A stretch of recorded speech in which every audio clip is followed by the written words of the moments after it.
the guys from Ping, they've kind of shown me how much the equipment matters. I just love that I can hit any shot I kind of want. We're going to be able to tell some fun stories about what goes on here to help golfers play better golf.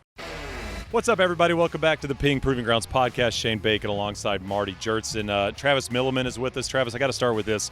I was looking through some of your notes, and you've caddied for Marty? I did. I had the pleasure of doing that one time. Just once, though. What was that at? It was a Shriners event, right? Yep. 2016, 2017 time frame. It was either 15 or 16, 15 or I think. 16, yeah. TPC Summerlin. Yeah. Travis, can we get a little breakdown of Marty in between the ropes? How was he? Well, I very vividly remember he said, never let me beat you to the ball. Right, so if I had the bag on my back, I had to be there first. Like, did he say that with a smile, or was it more like a demand? A polite demand. Okay, yeah. gotcha. Okay. I also said, I can help read putts. I play, right? He's like, nope, I'm good. Just carry the bag, grab the pin. So you just carry the bag. You were a push cart with actual arms, and very terrified of doing a bad rake job. Yes. I remember you have to sign as a caddy. You have to sign a waiver saying, hey. Yep. You're not going to do a bad rake job or else he would get fined. Yeah. And so I was terrified. Marty doesn't hit many bunkers, but I feel like you did when I was with you. And I vividly remember 16th hole at TPC Summerlin, the back left bunker on that par 5. Yeah. That I was scrambling, to say the least. And so the other caddies stepped in like they knew it was my first time. So it was fun. I just remember looking back, and Travis he's let's just say he can be a perfectionist. He likes things kind of neat and tidy. Yeah. And he's over there just feathering the bunker, trying to save you from a fine. Right. I'm over there. I need my ball cleaned. You have to play fast on the PGA. Yeah. You can't play slow. They do not like that. As much as we talk about slow play, they want you to kind of be up there, especially if you're a newbie. Yeah, and ready to go. I remember I caddied on the LPGA Tour a couple times, and I remember being just terrified of the bunker raking. The first couple of rounds, being nervous. The other thing that threw me off was the caddies finding the spots for the next day's hole location. I had no idea what they were doing for about 2 days. And then it took me about till the third round to realize that they were stepping off like the next round's hole location. So that was not my greatest moment. Did you make it to the third and fourth round? We made the cut every time. Yes. So I was pretty happy about it. But obviously you're not here to talk about caddying, but appreciate the insight. You're a guy that's been at Ping for a long time. You've been involved in a lot of different stuff. Obviously, as we kind of look ahead at 2026, the new line's coming out. What are you most excited about when you look at what's coming for the golfer out there? Yeah, I think we have a lot of really good options in 2026. So the G440K driver is going to be a great addition to our family. I'm obviously here today to talk to you about i540. I think it's a really cool product for very discerning golfer, that player's distance category. It's kind of our off-G launch year, and so we have a lot of other products to talk about. So, Marty, I look at i540, and I can't help but see IDI involved in this. I mean, when you think about my obsession with the IDI line and putting those immediately in the bag, it looks very similar, if you will. Yep, definitely. And I think, Travis, I would love to know from your standpoint our design approach, our thinking, because if you back up, Shane, let's talk about i530, and we had the i crossover. They started to get a little close together in size, performance, right? And so now we have the IDI, a lot wider sole. What is that interplay of IDI in i540 here, Travis? Yeah, so the IDI we think is a great replacement for that i crossover. We took a really fresh look at who is playing the product, how do they use it, right? So i crossover had an adjustable hosel. It was pretty long heel to toe, tall face. And so we took a look, where do people use this product? What do they want it to be? We ended up going back to a fixed hosel design, made the sole a lot wider, like you're mentioning. Yep. I think I like to go back to when we're talking about IDI, looking back at Rapture driving iron, which everyone loved back in the day, and that was kind of the inspiration. Was still got it. I still got it in the closet. More twinkle in the eye over there. More of a driving iron, right? Rapture driving iron. Yeah. So IDI is the I driving iron, whereas i crossover lived in this tweener. It could be a hybrid, long iron replacement. I crossover to IDI was very much this is a driving iron. Yeah. So we have the 2, the 3, and the 4. Going from that was kind of the test bed for a lot of the technologies we put into i540. The inner air insert, the covered cavity design with a really nice chrome-plated badging over the top. It was a really good test bed to make sure the construction method worked. It provided the right CG positioning, the right feel and sound, which I think is a huge improvement on IDI, and also is here present as well in i540. Yeah. Travis, when we're working on iron designs, iron strategy, we kind of try not to bucket irons into certain names or what have you, super game improvement or distance or player's distance, precision, what have you. But this is in the sweet spot of what's called in the marketplace a player's distance iron. Let's just go talk about how did this category come to be? What golfer do you have in mind? Like, who is the target customer for this product? Yeah. So we first got into this kind of this class of clubs with the i500 iron. This is back in the 2017, 2018 timeframe. We were working on it in 2015 and 2016, and we're really trying to target that player that is a better player. It's a player's club, but is someone who is lacking distance, wants to get a little bit more distance back in their game. They might have been someone that had been a great candidate for a power spec option. We have power spec, retro spec available on all of our clubs, and they might have been seeking, hey, I wanted that extra 5-10 yards on their irons. And so i500 series, now we're at the i540, the 4th gen of that, is really doubling down on that, making sure it is the player's look. It's that size and proportion that fits the mass majority of the market. It's a little bit bigger than an i240, not quite as big as a G440. So it's kind of a tweener in there, but trying to pack in as much technology, the fastest face we can possibly put in there. It's metalwood-like construction. We're trying to make an iron that bends and flexes as much as we possibly can, ultimately to give them distance. And so that's been how we've constructed this, and the essence of it is creating the thinnest transitions we possibly can, the fastest materials, the strongest materials, to promote the most flexing for the most resultant ball speed. Travis, we obsess over sound, in terms of golf clubs, and I know that's something you guys always think about in terms of improving the sound. I feel like every time a new product comes out, the hope is that the sound gets improved. I've heard i540 sound is as good as you guys have come across. How do you make it sound better, as simple as that is? Yeah, sound is massive, like you mentioned. I think we always like to think the first thing you experience with a golf club is you set it down. Well, first you see it on the rack and see what it looks like, right? i540. Clean looking. It's clean. It's very for that player who wants to look at that. And then when you set it down, it has to look the right part. And then your first actual experience with a golf club when you hit it is what you hear. Right, you're going to see that, you're going to hear that way before you see any numbers about how far it went, how high it went, how much stopping power it had. And so with the i540, we really wanted to look at how do we create a more muted, dampened sound in a way, so not as harsh or as loud or as clack. And so what we did was the inner air insert helps to attenuate some of those vibrations, helps to Is that this right here? Yep, that's the inner air insert. So it helps to essentially take a lot of vibration. We want the club to flex and bend. That's the beauty of having a distance iron, is it bends a ton. And so when it is bending, we want to make sure all the little small vibrations the club is giving off, that we're able to basically mute those out. And so the inner air insert is in there. It's kind of pressing off on all the sidewalls inside the cavity to help essentially mute some of those vibrations out. The vibrations that you would hear is high-pitched or ringing. And so it's definitely trying to create more of a muted experience for the golfer. And that was born out of the IDI. Once again, we launched IDI. As we're sitting here today, probably 6 to 8 months ago, as a test bed for how is this technology going to work? Is it going to provide that feel for that consumer? And we're pretty happy with it. So this is a pretty big rethink over the i500 series chassis then, right? Because I think folks are used to classic quote-unquote hollow body type of design. Yep. So how was this put together, Travis? Like you see this kind of bar on the back, this badge in the back. How do all these pieces come together during the manufacturing process? I like to call this not so much a hollow body, but more of a covered cavity design. So we've created really thin transitions. We have a welded C300 face material, so that's a miraging steel. It's the same material we put on our fairway wood, on our hybrids, on our iron, on our i540 iron. So it's a welded face, forged face that we put weld in.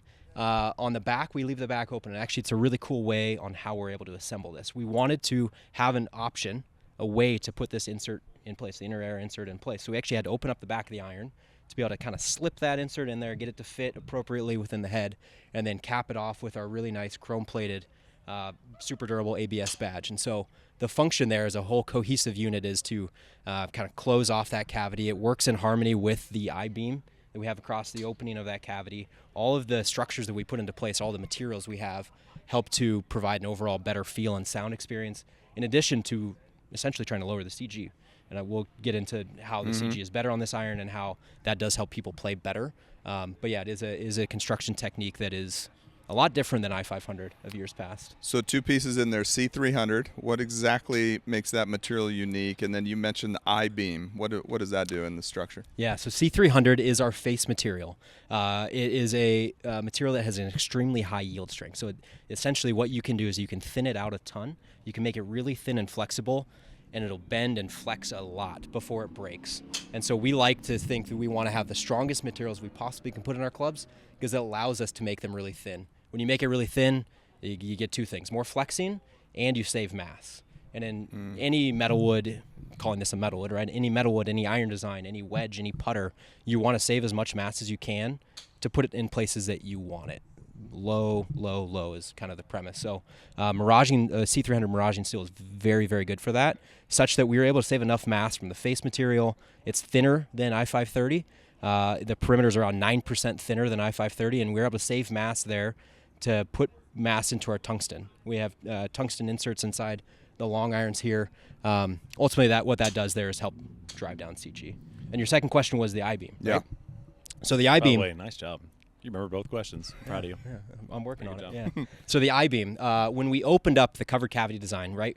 I talked about we have this face insert on there. We want to find a way to get that insert inside the head. Yeah. The inner air insert doesn't work if it's not inside the head. So we actually had to open up the back of the iron to push that that component in there. But what we found is that when you open up the back of the iron, we took a previously steel surface. The entire back of that iron was steel, and we just took it all away, right? So we wanted to make sure we're putting structure back in there to help reinforce it, give it a little bit more rigidity. So the I-beam, effectively, in the engineering world, think about an I-beam on a bridge, right? We're trying to function in that same way to create structure to span across an opening, and that does work in harmony with our covered cavity badge as well to help essentially make a really rigid, durable product. Travis, when you talk about face material, are you finding new material, like with new golf clubs? I mean, are you finding new material that works better than past materials, or has everything been found at this point? There's still a lot out there to be found. Okay. I think the secret sauce for what we're always looking for is stuff that is super strong and light. If you can have a really good strength to weight ratio, you're going to be able to make it thinner, make it lighter, and that does a lot of really good things for So performance. this is found material in theory, I guess, for you guys. We've been using this material on the i500 series iron since 2018. We've been using it in our metal wood since probably around the same time, 2018. Yeah. We found the first time we were introduced was in that time frame. We're like, this is great. We should put it everywhere we possibly can. And so I think definitely the wave of the future, structure design, we've gone a long ways on this, but as new materials come out, it unlocks better and better structures. Like you'll test something out and say, maybe not for this iron, but potentially for the future. All the time. Okay. Yes. Yeah. Yes. Yeah, it's very interesting. Yeah. What about, I mean, you think about a hot iron, obviously one that's a distance iron that goes far. Mm-hmm. I had this set of irons in high school, and they were hot irons. And occasionally I'd catch a wedge and it would go like 20 over the green. How do you avoid a hot iron that doesn't have those hot spots where the ball just all of a sudden you fly the green and there's a water over the green, all of a sudden you made 7 or 8? I think there's 2 ways that we try to combat that. We have come a long way since the i500 iron. One is try to lower the CG as low as we possibly can. I think what you're experiencing with that hot wedge that you hit, you might have hit a little bit higher on the face. Totally. Flyer out of the rough, right, when that ball is sitting up potentially a little bit more.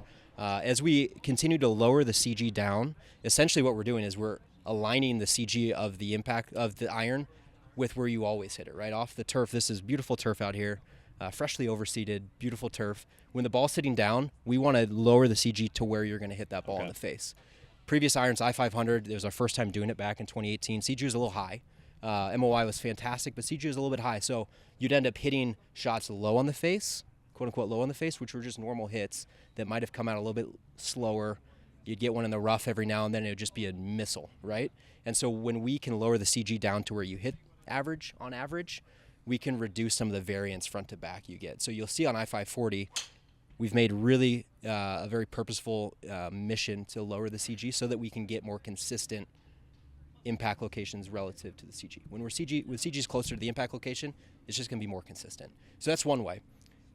This chassis, this kind of metal wood-like construction with the really thin transitions, does a lot of face flexing, we call it. It's not, the face itself doesn't just bend in, the entire iron flexes back. And so when we have the entire system flexing, that top rail coming back at impact, we can create the entire system, the entire iron itself is flexing. So you're not going to get a local hot or slow spot because the entire thing is moving. Right, Marty? Yeah. I like to think about lowering the CG, Shane, as if you are teeing the ball up for the player a little bit, right? Be another way to look at it, right? Be like, instead of the CG being lower, which is kind of abstract, just imagine you just teeing the ball up a little bit. Like on a par 3. Yeah, Yeah, it's great. And then Travis, tell us about one thing I noticed. You talked about the first thing you noticed when you set these down is, the shaping. Obviously, beautiful shaping, nice offset, top rail geometry. But these appear to have our Micromax grooves. Shane just talked about hotspots. What role does the Micromax groove play? Love that. Yeah, the Micromax groove, the Micromax name comes from, we're trying to put a lot of max out the number of micro grooves we can put on our iron. So you'll notice this iron compared to our Blueprint S or our i240, we actually will have more grooves on the face. And the reason for having more grooves, we're having maximum number of smaller grooves, Micromax, is to create more friction. When we can create more friction, we get more consistent. If you're going to hit off the beautiful fairway lie or the rough, we're going to get more consistent results for you. So that flyer, where you used to hit it high on the face with non-Micromax grooves, you would just get this missile, right? And so we're trying to create that more friction to help maintain spin across a variety of surfaces. So in a lot of our testing, we found that Micromax essentially helps to neutralize or normalize a little bit of the difference you would get in spin from the different situations. So yeah, that's a really good observation. And that would be arguably more important on an iron that's a little lower spin, a little lower lofted, right? We're trying to keep as much spin on there as we possibly can. Yep. And we put this on our iron because we feel like a lot of the players that are going to play this player's distance iron, they're going to hit it in the rough, right? So we want to give them every advantage they possibly can when they do play with that iron. Is there a maximum or minimum amount of grooves that an iron has to have? Maximum, yes. Minimum, no. No, we can do a completely grooveless iron if you wanted to. And actually, we can go into it's kind of a fun story to tell. Yeah. There is a maximum. USGA has a very regulated. It's essentially a calculation of the area of groove, right, Gotcha. Marty? It's like you can only have so much volume of groove on your iron or in a certain area. But we actually have done a lot of testing on grooveless wedges. Which grooveless wedges, right, Marty and I? If I'm butchering this, please step in. Grooveless wedges. We've done a ton of testing off of a perfectly dry fairway lie, a wedge with our current S259 grooves or no grooves, perfectly polished flat. They have pretty similar launch conditions, launch, spin, ball speed. Everything is really similar. If you get one blade of grass or one drop of water, it goes haywire. That thing is going to the moon. Chaos. It's just all over the place? Chaos. When you lower the friction of the surface that you're trying to hit the ball off of, grooves matter a ton. So that's why the analogy of going from a tight fairway lie to a rough, when we're putting the most grooves we possibly can on, that's a really good way to preserve spin and friction out of every surface. So it's like drag racing. They got the big tires, no treads. You're just maximizing surface area, but they don't compete when it's raining, And then you got the all-weather tires, which have treads designed for shedding material, junk, debris, dirt, sand, everything out of the way. So yeah, great. And I think it's fun, Travis, that our groove designs are different depending on the iron. Because our tour players have given us some pretty nuanced feedback that they're looking for slightly different things than this customer might be looking for. The tour player says they never hit it in the rough, right? So they want it to be out of the fairway. They want to match the spin. When you caddied with Marty, did he hit it in the rough ever? Never. Perfect. Never. Yeah. No, that'd be silly. You've worked on a lot of products in your time at Ping. Do you have a product that was the most fun to work on, or one maybe that you're the most proud of?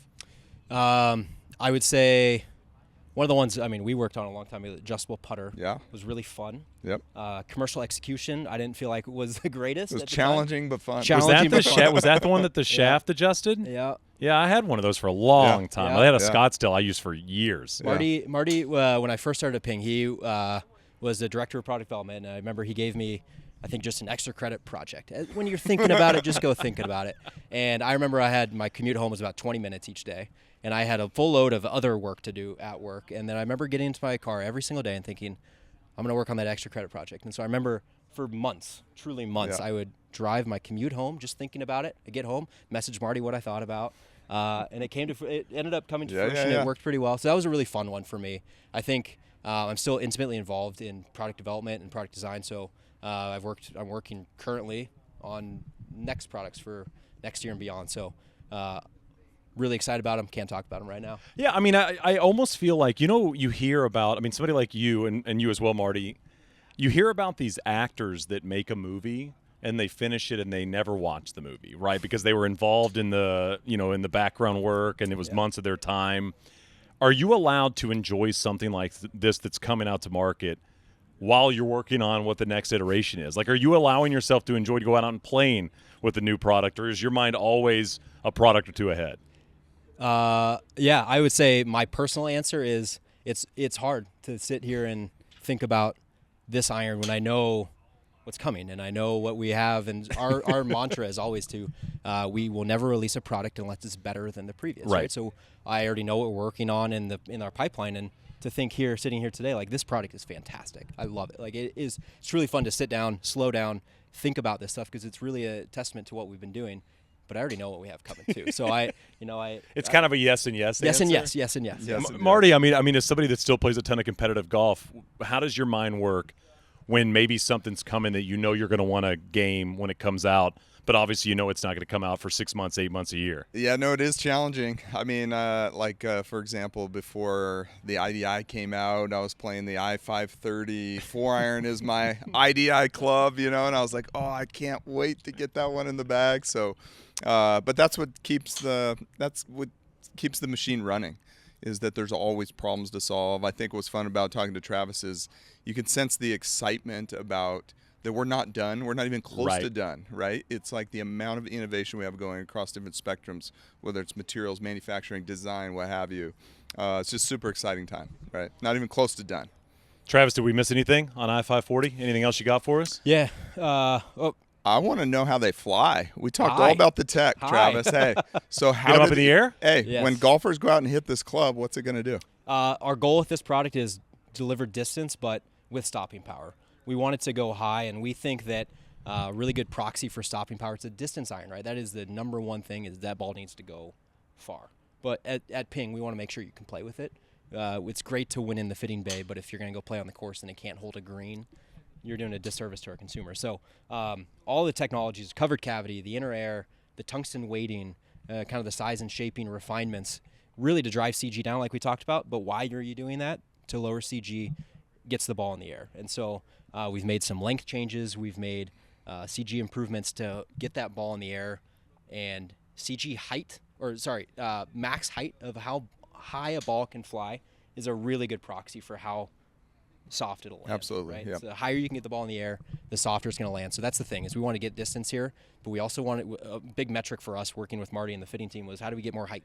Right? We know people need to gap these and need to be able to play these. So yeah, it's going to be distance with stopping power. And the long irons are a little longer length, a little nuanced piece, but let's talk a little bit about that, Travis. So Arcos data is a really good resource for us to go look at insights. How is our product performing? We get a lot of really cool gapping analyses from Arcos. So we'll see, hey, the people that play the i530, for example, they're struggling to gap their long irons. If they're going to play a 4, a 5, a 6, going into their 7, we can see the gaps that they have. And so you'd say like a typical gap would be like 12 yards per club, 12 to 15 yards per club, depending on how fast you are. And we'll see if those gaps start to shrink down to 8, 6, 4. Mm-hmm. We need to find a way to get those long irons to go a little bit higher, a little bit farther, stay in the air a little bit longer. And so CG improvements have been great for that. Tungsten has been great for that, but also making the irons a little bit longer. If we can add a little bit of length, knowing we're in a really stable position for MOI, these are really forgiving irons at the same time, that if we can add a little bit of length, you get a little bit more clubhead speed, therefore a little bit more ball speed, a little bit higher launch angle. It'll go a little bit higher overall to help the ball stay in the air. And what that gives the consumer, if it stays in the air a little bit longer, is it goes a little bit farther, and the gapping is a little bit better. So the 7 irons the same length. Same length. And then what is the change from there to the? So traditionally on our players' irons, we've gone a half-inch between each club. Yep. So the 7 iron is 37. Your 6 iron's 37 and a half. We go half an inch longer. On these, we go 5/8 of an inch longer. So it doesn't sound like a lot, 1/8 of an inch more. Yep. So the 7 iron is still 37. Then we go 37 and 5/8. Okay. And then 38 and a half. And so you, at the end of the set, you end up getting 3/8 of an inch more length. But we do it progressively, so it doesn't seem like it's going to hit you in the face. Nice. This iron's out of the nowhere a lot longer than the previous. So. Yep. Travis, we see so many mixed bags across the board now, especially on tour these days. Will you see 540 in the bag of a PGA Tour player this year, you think? Yeah, I think so. I think it's going to compete with IDI. IDI so far has been extremely popular for us as those long iron, kind of the replacement or bridging to their longest fairway wood. I think we're going to see some. LPGA Tour is, speaking to your days out there, it's been a really popular iron out there because it is a distance-focused iron that those ladies out there, a lot of them need a little bit more help with distance. I think on PGA Tour you might see some long irons, but I think that's the beauty of having IDI in that space as well, is that it hits the bill for exactly what they want. This is just going to be a great offering for the entire set. Yeah, it looks awesome. We started talking about caddying, so Marty, I'm going to give you the floor as we close. Just a little, you can say both positives and critiques of Travis when he was looping. He kept up super fast, didn't risk getting me any you didn't have to pay any money? there. No fines. Because when you're not on the tour, and they let's say just we need say 10K. You're like, I haven't made a lot of cuts out there. I didn't want to get fined and not make the cut. That would have been a big so negative A+, for the week. A+, maybe on the bag once again. A+. We had a fantastic we'll see you in time the that future. week. Travis, always appreciate the time, man. Thanks so much. Thank you. This is the Ping Proving Grounds podcast.